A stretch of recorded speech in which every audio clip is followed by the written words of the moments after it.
Okay?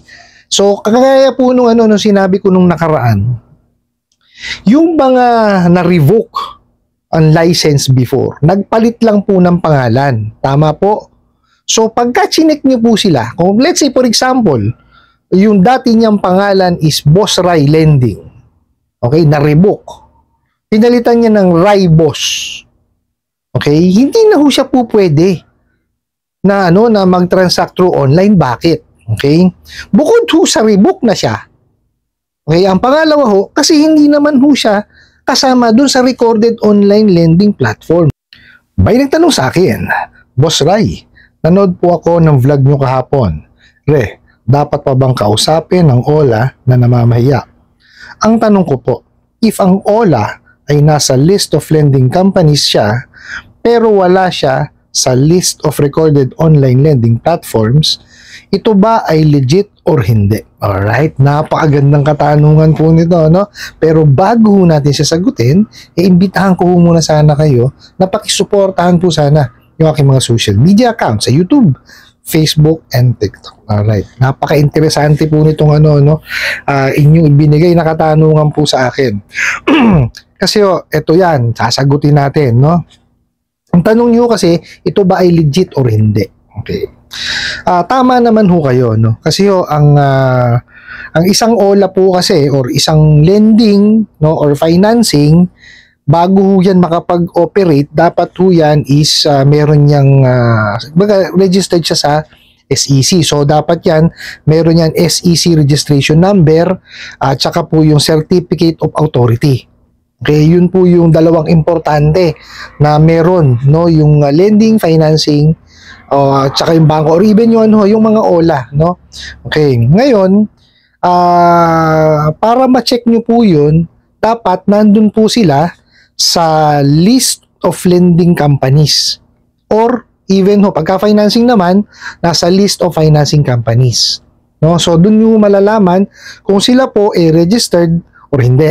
Okay, so ibig sabihin, legit na ho sila. Pwede sila magpautang. Okay. Ngayon po, pagka sinabi niyo list of recorded online lending platform, ito po, no, yung mga lending companies at financing companies, no, na binigyan po ng karapatan na mag-advertise at makipag-transact online. Okay? Sinabi pong makapag-advertise po, pwede po silang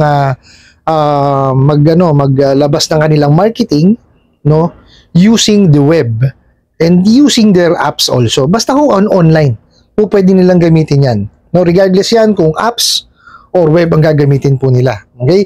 Tandaan nyo po pag sinabi po kasing online lending platform, no, dalawang klase po yan. Web-based, tsaka app-based. Okay? Yung mga OLA, ito yung app-based, tsaka po yung mga online lending na web-based po ang ginagamit. Okay? So, yung sinasabi ko sa inyo kanina, po pwede sila mag-advertise or gumawa ng marketing through online. Kasi, registered sila doon. Okay? At yung pangalawa po is, po pwede ho silang mag-conduct ng, magpautang using online din po. Okay, dalawang klase din po siya. Through apps at saka po through web. Okay? So ang ginagawa po ng mga OLA, ito pong topic natin, no. Kagaya po ng mga sikat ngayon, no. Nag-advertise sila sa YouTube, yan. Kasi syempre web yan no? Online yan social media yan. Okay? Basta sa social media po pwede silang mag-advertise, no? Yung tawag dito, nag-advertise ho sila dyan, yung pinakikita nila, yung mga commercial nila, di ba, pangkaraniwan dati, yung mainstream media, kung tawagin, mainstream media yung sa TV, di ba may mga advertisement yan, yun po yung kumbaga, dun binabase yung bayad, dun sa palabas, okay? Ngayon, ganun din po ang ginagawa nitong mga online lending apps, mga lending, saka mga financing po. Basta ho sila ay nasa list of recorded online lending platform. Ngayon, kung ang tanong nyo po is, siya ay nasa list of lending companies, pero wala po siya sa list of recorded online lending platform, ibig sabihin po niyan is legitimate naman po silang lending company, pero hindi ho sila po pwedeng mag-transact using online. Okay? So, kagaya po nung sinabi ko nung nakaraan, yung mga na-revoke ang license before, nagpalit lang po ng pangalan. Tama po? So, pagka chinek niyo po sila, kung let's say for example, yung dati niyang pangalan is Boss Rai Lending. Okay? Na-revoke. Pinalitan niya ng Rai Boss. Okay? Hindi na ho siya po pwede na mag-transact through online. Bakit? Okay? Bukod ho sa revoke na siya. Okay? Ang pangalawa ho, kasi hindi naman ho siya kasama dun sa recorded online lending platforms. Bakit po? Kasi hindi na ho nagpalista ulit ang SEC. Actually, yung dati 140 po yata yan. 140 ba o 114? Nabawasan na po siya. Okay, hindi na ho siya ganun karami ngayon. So, ibig sabihin, wala ho nadadagdag dahil hindi po nagdagdag ang SEC. Hindi po inopen ni SEC yung listahan na magparehistro po yung mga hindi pa nakakapagparehistrong lending financing. Okay po, sana po maliwanag ha. Legitimate po yung lending. Dito po sa tanong po ninyo ha, legitimate yung lending company. So, pwede siya magpautang. Okay?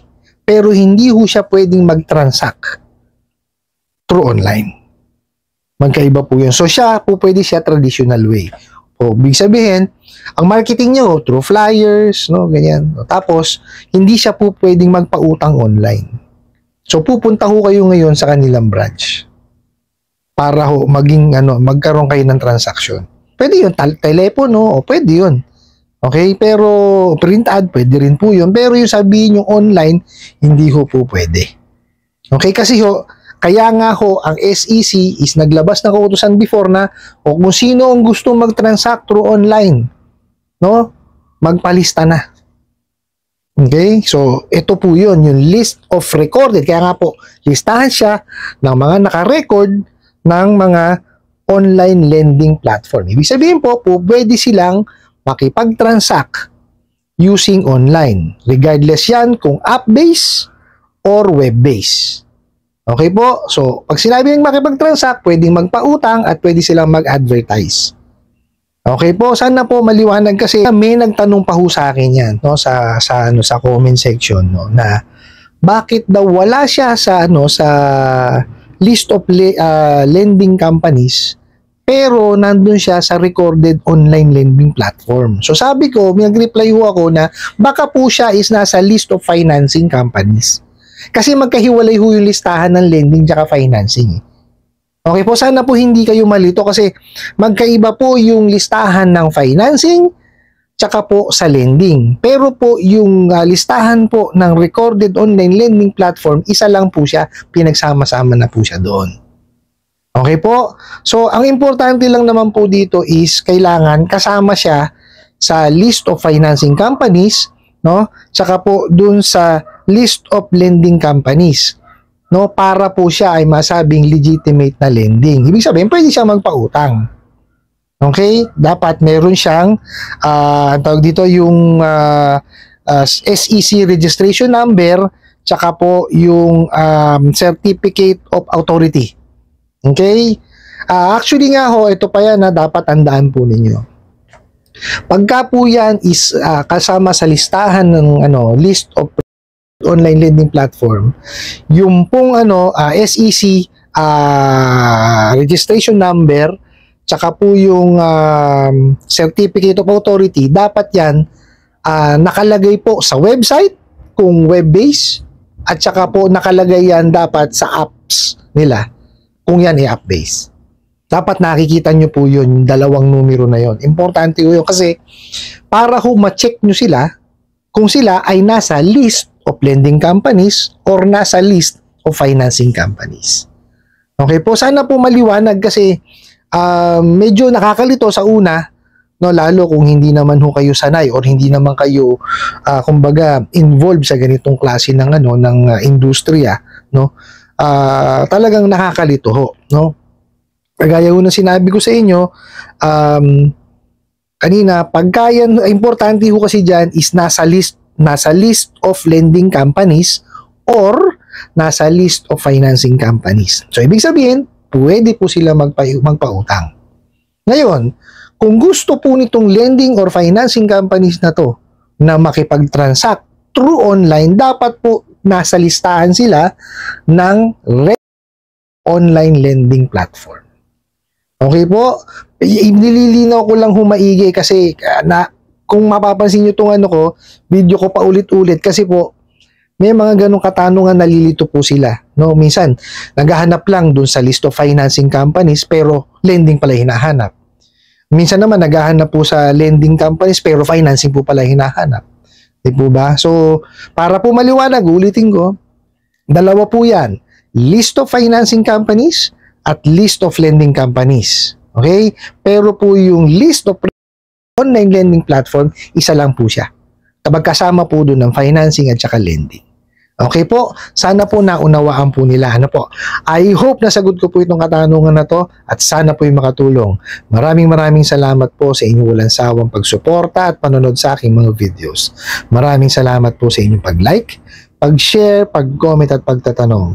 And kunin ko na rin po itong opportunity na to na imbitahan po sana kayo na pag-suportahan po sana yung aking mga social media accounts sa YouTube, Facebook, and TikTok. Hanggang sa muli po. Yun lang.